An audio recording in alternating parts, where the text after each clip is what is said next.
संघर्ष तो हमारे खून में ही है। हमने गद्दारी नहीं की है। गद्दारी तो वो कर रहे हैं, वो सरकार कर रही है जो आए दिन झूठ बोल रही है, जो आए दिन वोट चोरी कर रही है। कभी कहते हैं कि वंदे मातरम गलत है, कभी जन गण गलत है, कभी जय हिंद नहीं बोल सकते हैं, तो कभी युवाओं पर दोष मोड़ करते रहते हैं। कभी कहते हैं कि रील्स बनाओ, कभी कहते हैं कि हमारे देश में गरीबी नाम की चीज ही नहीं है, तो एक सांसद कहते हैं कि समोसे का साइज ही छोटा हो गया है। एक सांसद कहते हैं कि हमारे मोदी जी ने जब जन्म लिया था तो बहुत बिजलियां कड़क रही थी और बारिश हो रही थी और आंधियां चल रही। तो सांसद महोदय, आपका उस समय जन्म ले लिए थे क्या?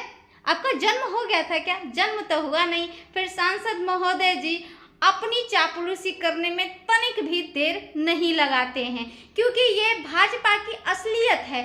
इनकी असलियत यही है, झूठ बोलो और आगे बढ़ो। नाम लेते हैं नेहरू जी का, क्योंकि नेहरू जी ने जितना बना रखा है ना, उनको बेचने में इनको मिलेगा कहाँ से? उन्हीं का तो बेच के इनका पेट चल रहा है। अगर ना बेचे ना तो इनको एक आदमी भी ना पूछे।